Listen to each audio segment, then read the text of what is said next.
My name is Rick Wesselman. And I thought I'd share a few things about what MCP and Syngenta have been doing together and some of the newest technologies in seed care. I think it's a pretty exciting time, actually. We have moved into a phase with seed care that is an awful lot like pharmaceuticals for grain, and it's showing up in the field and hopefully up in your fields, right? So we coined this phrase called stands that deliver, and that seems to be sticking a bit as we go forward.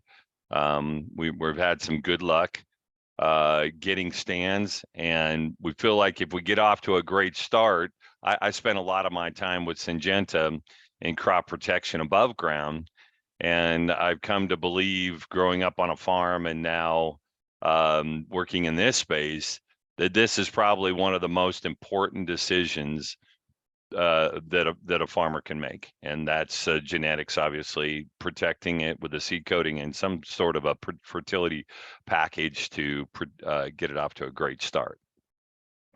So if some of you may have heard me speak before, so I throw some funny stuff in here from time to time. In this inclement weather that we've had recently, it's kind of gets me to chuckle.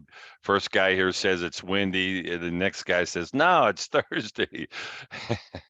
Thursday, me too, let's get some beers, right? So it's a little confusing, just like seed treatment options and diseases and some of the things that we face. So we're going to cover a few of those today. I grabbed this out of the Washington Grain Commission's magazine, Wheat Life, not long ago. And I put red arrows next to many of the things that we can do something about, at least below ground at the very beginning. And these are all things that at Syngenta we've been working on, right? And now Pythium. One of the ones I thought I'd feature is Fusarium, and many of us have seen this, in drier areas, especially those stressful moments in the middle of the summer. With these seem to be more pronounced. And what we try to do is build a great root system underneath the ground. And those are some of the things that we look at. So you've seen some of this, but I thought I'd show you this because, frankly, there's been some testing been done down around your area, and they call this the arid irrigated basin, but they did testing clear down right into Morrow, Wasco, and the surrounding regions. And 30% of them had, this is Fusarium culmorum is the C on here. And then the P1, FP here is Fusarium pseudogrammidiarum. So those are the two that are the most prominent. And when we have those stressful summers, and we've seen some of this in the last few years, right? When it comes to Fusarium. As I mentioned, Syngenta's been in seed care for over 40 years. We really have tried to hone in this pharmaceutical kind of mentality, not only to get the right combination, prove it in the field, physically does it work, so mid-Columbia producers can put it on and do it, make a nice smooth seed coat so it stays with the seed all the way through the drill and into the ground to protect the crop. So physically, chemically, and then agronomically, does it show up in the yield? Does it really make a difference, or is this just window treatment?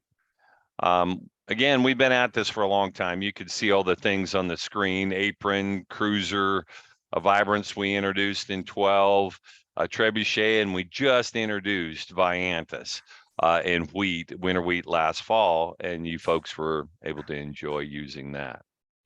So the stand to deliver, what does it mean? What from this very start, right? What's the big deal? Well, this package, this combination of ingredients that you folks are using based on the Vibrance Flexi platform is to address everything that we face. Here's the hard part that I've always struggled with, is that I don't know what's coming. I don't know what's coming at you. Right now, we're going to have rain again by the weekend.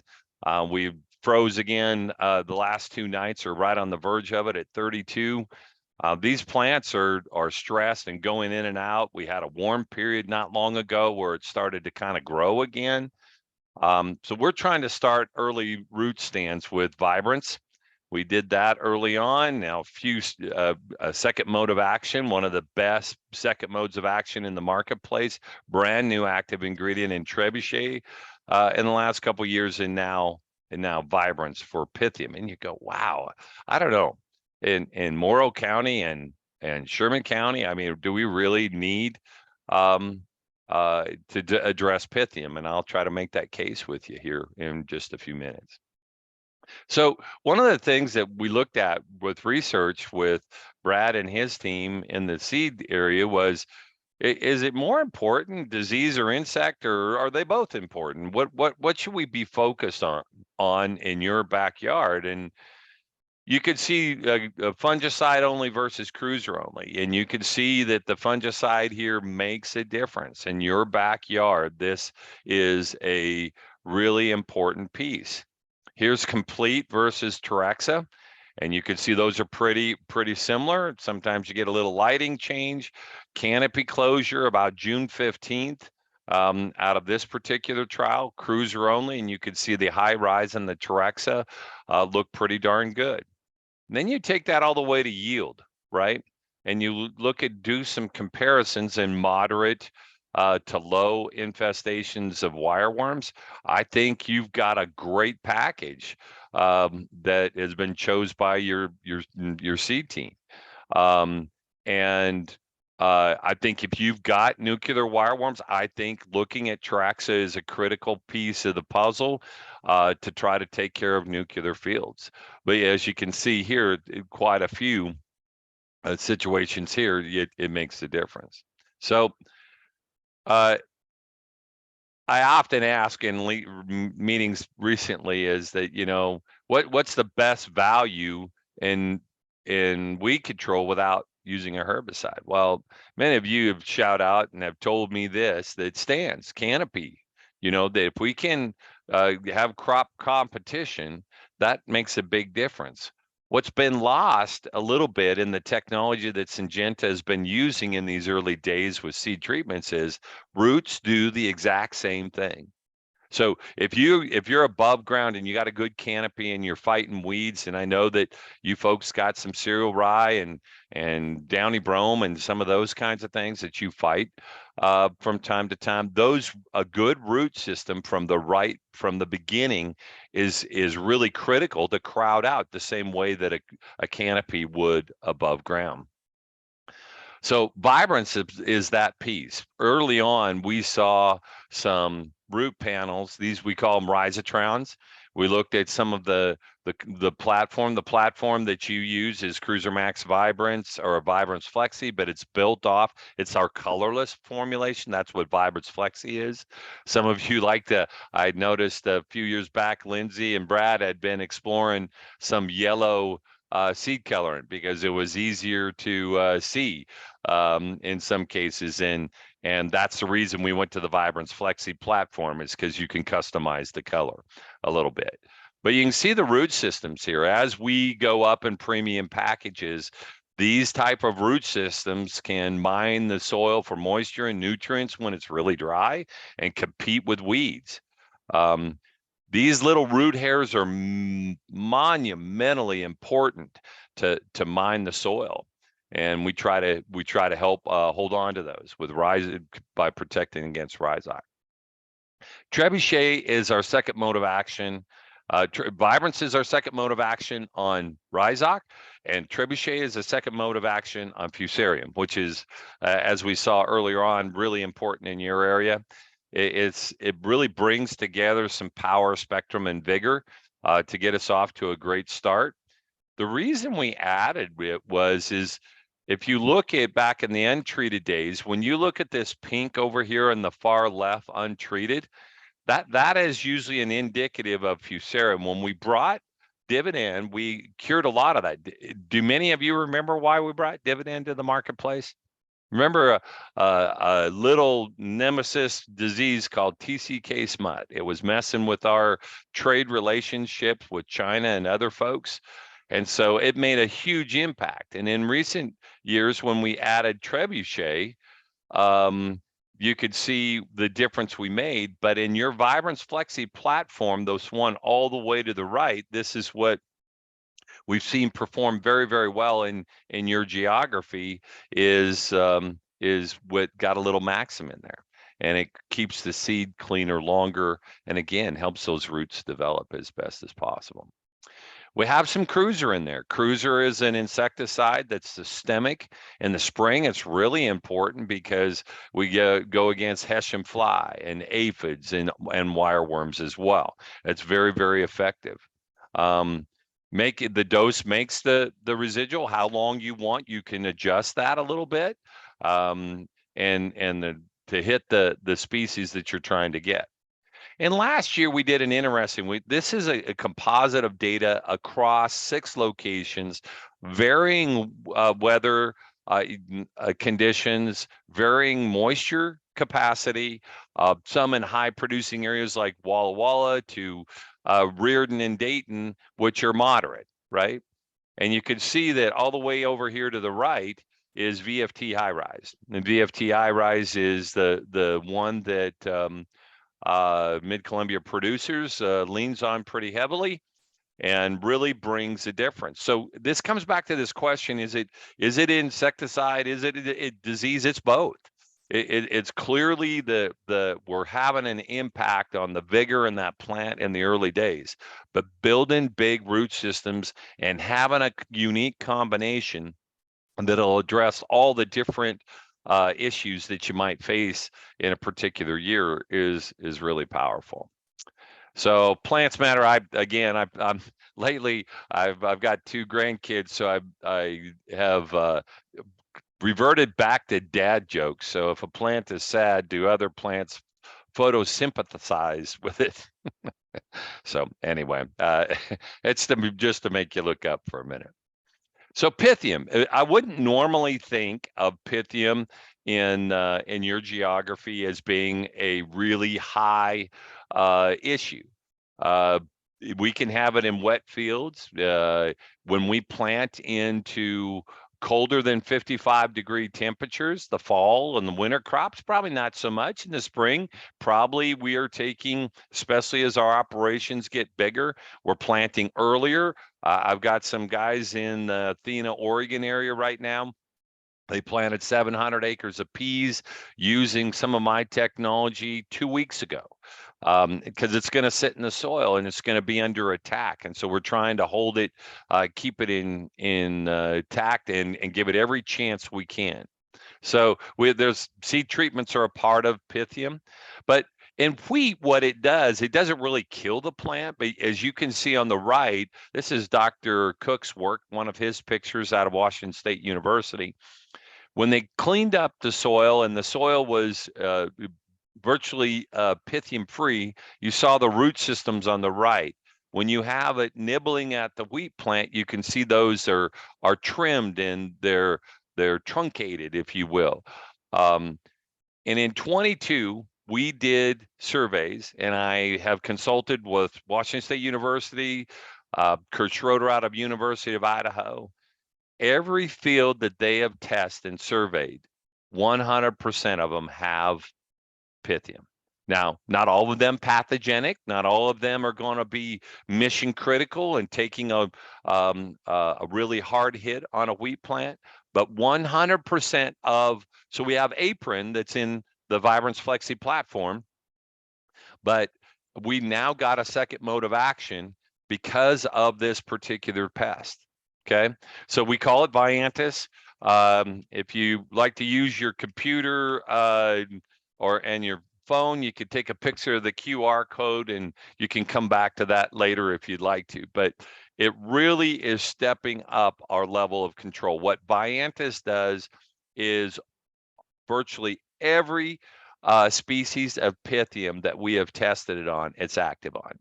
And that brings a powerful second punch. Now, Dr. Cook at Washington State University has done research in conjunction with Dr. Dick Smiley across the Northwest. And Pythium, dependent on whether it's a cold, wet spring like now or it's drier, it could be impact the plant for 2 days, it could be 2 weeks, it could be 2 months, depending on the circumstances that you face. What's really unique about Viantis is it's under a caution. It's got a very easy label to use and personal safety wise. But this U17, this group, this is the fungicide group that it comes from. It's unknown. It's so unique to the industry. They haven't even put it in its classification of a new fungicide. That's how unique it is.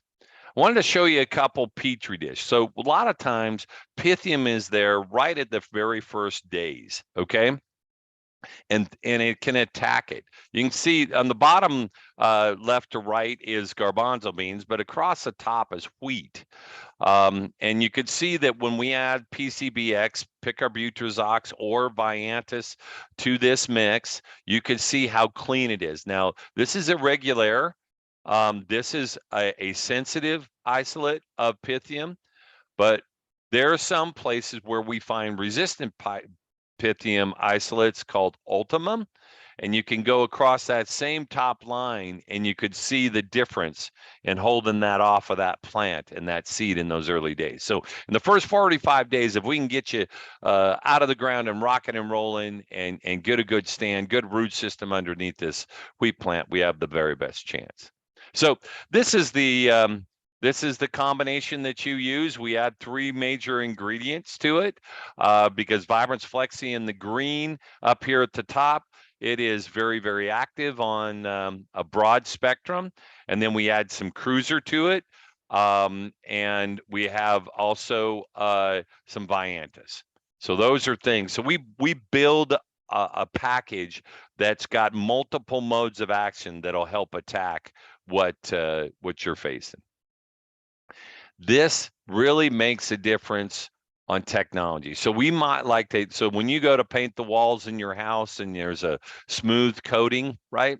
That's the same kind of coating that we're trying to do with the seed. This is a picture a farmer sent to me that after we did a little filter on it, you could pick up the dust off from the seed. This is not where your seed treatment should be sitting. It should stay with your seed. It should be minimized and go through your drill into the ground to protect your investment.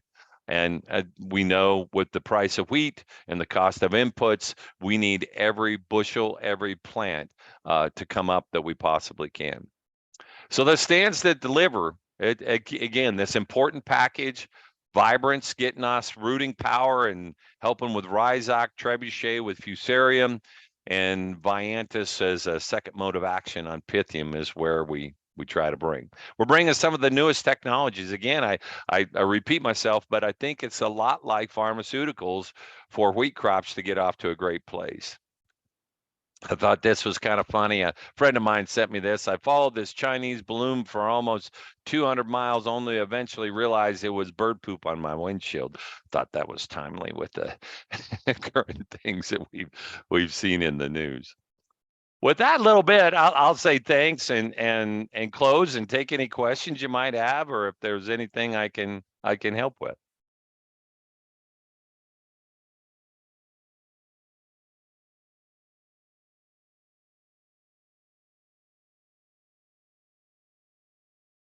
All right, Justin, not many questions, so I'll pass it back to you.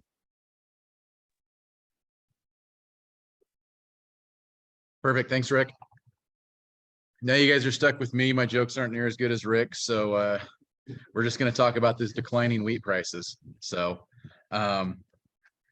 jump right in. The price sheet on here is from not yesterday, day before, so it's 775 on your cash price. We were out at 770 yesterday.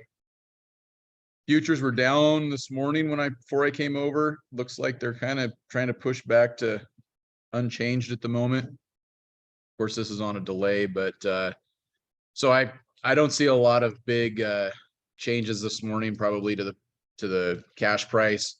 Could see a little bit of action in futures today. I know we have some government reports coming out this morning. But I don't really think it's going to be anything. I mean, it could push futures around, but I don't see it probably, moving cash a whole lot. Starting into the packet, page 3. There is your export inspection summary from the first part of this week. White wheat wasn't a bad shipping week. Wheat came in right at the kind of the upper end of expectations. So just kind of ho-hum there, no surprises. White wheat, it looks like on page 4 of that same report, your big shipper was China for the week, 2.5 million bushels. You want to move on over to that chart on the bottom right. China's your number 2 taker, basically tied with Philippines on actual shipments for this year. I don't think we've got a whole lot of Chinese business left on the books to ship in this crop year. Philippines will continue to have some more shipments going out, but it's pretty interesting when those are neck and neck. The other interesting thing to look at is we don't see it pop up on your export sales report a whole lot. But actual export destination, Yemen, number 3 on there, with Korea just following right behind. So jumping over to the export sales report, this is the one that came out a week ago. Pretty dang dismal when you take a look at it, to be honest. They were anticipating all classes of wheat at 5.1 to 20.2 million bushels. Pretty good window there. Came in at 4.6, so we didn't even hit the bottom part of it. You take a look at white wheat for the week, it was a 500,000 bushel. 500,000 bushels is all that was on there. So drags down that 10-week average, that we'd been looking at, where we needed to be up around 3.5 down to 2.9. And there was no new crop sales on for white wheat as well that week. Taking a look at page 6, looks like about the only thing on there was some unclassified sales becoming actual, putting destinations on them. China, Philippines, maybe a little bit of new crop sales to the Philippines as well there. But that would put your numbers down there. You take a look at that export bottom right, top 10. Yemen was number 3 on your actual exports, your export sales. Why are they clear down, sitting where they're at? Because a lot of that wheat doesn't get classified as an export sale because the government bought it, and so it counts on the export inspections because it actually went on a ship. It was going that way, but it doesn't count on your export sales report. Now the new information, this is the report that came out yesterday on your export sales report. Again, pretty dismal week, a little tighter window of the trade estimates though, 4.6 to 11 million bushels, came in at 5.6. White wheat was only 1.4, and again, no new crop sales. So people keep talking about, what's new crop going to look like? We really haven't seen any business yet to get an indication where that's going. I think I told you a couple of weeks ago, the rumor I heard some truck wheat was bought for in Portland at the truck dumps for during new crop, and I won't repeat it because it's pretty dismal. 685 in case you're wondering, Brian. Looking at white wheat for this week, page 14. Philippines again, where your big buyer for the week. I guess big buyer, if you want to call just over 1 million bushels a big sale. That's kind of why I said we'll continue to see that Philippine number ticking up on that export inspections to get out there in front. Take a look down. We've got a little bit of unknown left to ship down there, which, I mean, if that moves over to China, that's not going to really push them up past the Philippines with these additional export sales. So just kind of ho-hum there. Some of the news in the market this week, we did see futures actually get some volatility back in them. One day in particular was the day that we came in and market was up 24 cents. That was on news that Cargill will be pulling out of Russia for the coming year, followed by Viterra announced that same day. A lot of the government's gonna market their own way. So a lot of the speculation in the market is that Russia's going back to a national type system. You know, that they haven't had since the late 1990s. So, That's in my favor. you know, it was the comment somebody told me that's way older than me. It's been in the business forever, that it was pretty amazing those last 20 years that Russia had, you know, that was still nationalized. Reported they had a crop failure like 19 of those 20 years. So, I mean, whatever news you want to believe out of Russia, I mean, they're going to publish it. And a lot of times they'll publish it and the market will react a certain way. And then we go back to ho hum. No, that's not really going to happen. So, but I think that day I was out that afternoon, but didn't the market close only up a few cents that day? Yeah, We started up 24 at one point. So I think the high was like 35 and it went back down to like 5. Yeah, it was pretty good swing in the market that day. And it's not like you had contradicting news story coming out against it. It's just the news happens, you get the flash. I'm going to say it's a lot of computers. You also got to figure that we're still extremely short the funds in the market right now. We'll get a new report today, but you might have had some covering this last week a little bit, but we're still going to probably be 95,000 contracts short.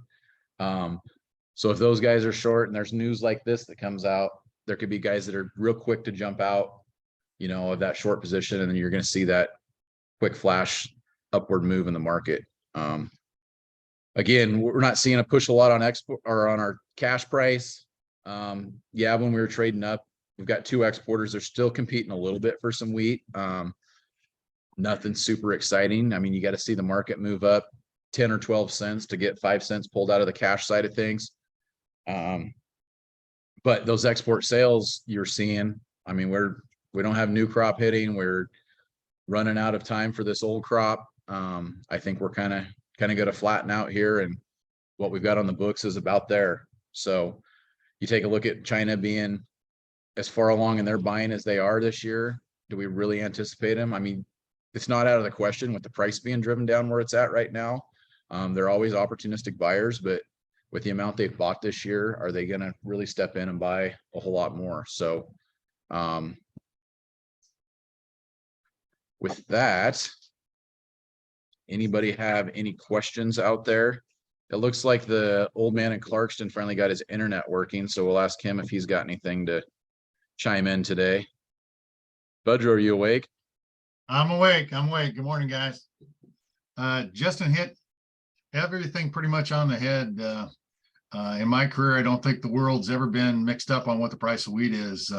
They're trying to nationalize the grain business in Russia. Like Justin said, Cargill, Viterra pulled out. Now Dreyfus is going to pull out. So it makes it a central desk. And the biggest question in the world is there's rhetoric on what floor price they're going to use. They're complaining over there that the farmers aren't getting a return on their investment, stuff like that. So right now, we can't decide whether it's 275 a met ton or 290 a met ton. There was a turkey tender within a couple of days of talk about nationalizing the grain business, and they were the highest price in the tender by probably $15 a ton. So right now, that's what everybody's working with. If you look at FOB prices right now, you got the Matif right around 292 for harvest.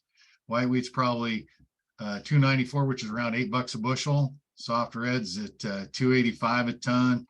Australia's at 295. So everybody's pretty much neck and neck. Unfortunately, good, bad, or indifferent in Russia because of the big carryout, and they do supply 30% of the world's tradable grain. Whatever they use as a floor price, that's going to be probably where the markets go. On today's crop report, it's going to be all over the place. People are anticipating maybe slightly less winter planted acres. The big thing that everybody's looking at is what your corn March 1 stocks are going to be for corn, because on paper it looks like it's a little bit looser, but if you go out in the countryside, it's tough to buy corn. If you look at the board spreads, are widening out too. So it'll be a really exciting day in the futures market. So that's all I got. Perfect. Thanks, bud. With that, if Mr. Powell's ready to go, I'll turn it over to him for some OSU updates. All right, thanks. Okay, we're good now. So anyways, thanks, Justin. Just a real quick update. Got the newsletter on the way. Most of you should be getting it soon, so don't have a whole lot of new stuff to talk about other than what's in there.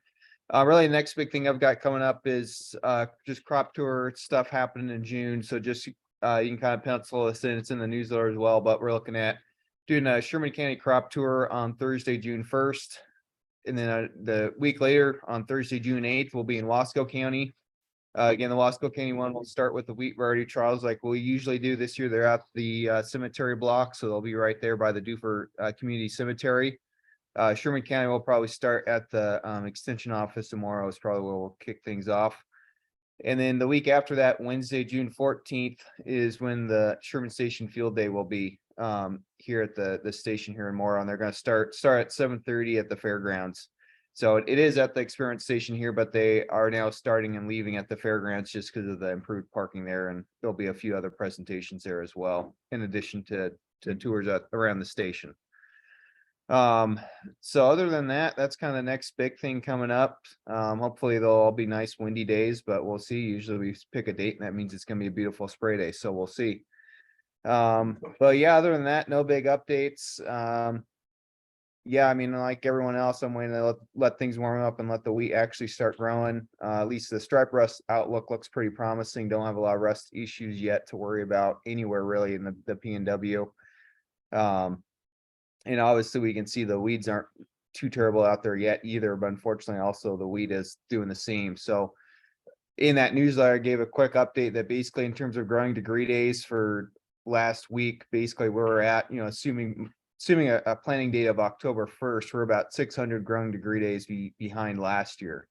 And so last year even was a little bit of a cool year. So that's, if you're looking at the wheat and it looks terrible, that's the problem. We just need a lot more growing degree days. So hopefully we get a lot of good, warm, but not too hot days. And the crop can develop well for us before harvest. So those are my updates. Thanks, Justin.